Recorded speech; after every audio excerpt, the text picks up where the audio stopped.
accommodates stories. That means that they are allowing more eyes to see that content. And think about it. It's not like watching the news.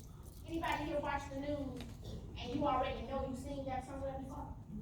But then you realize you did see it before and you saw it either on Facebook or Twitter before it hit the local news, NBC, CBS, ABC, and you thinking to yourself, did you just go and get the news over there? Yeah, they did just go and get the news over there.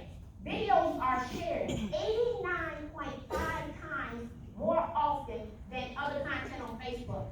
I showed the people in the video course yesterday, I have one video, it's been shared 38 times. And every time someone else shares the video, I generate another link. Who's ever sharing my videos? Thank you.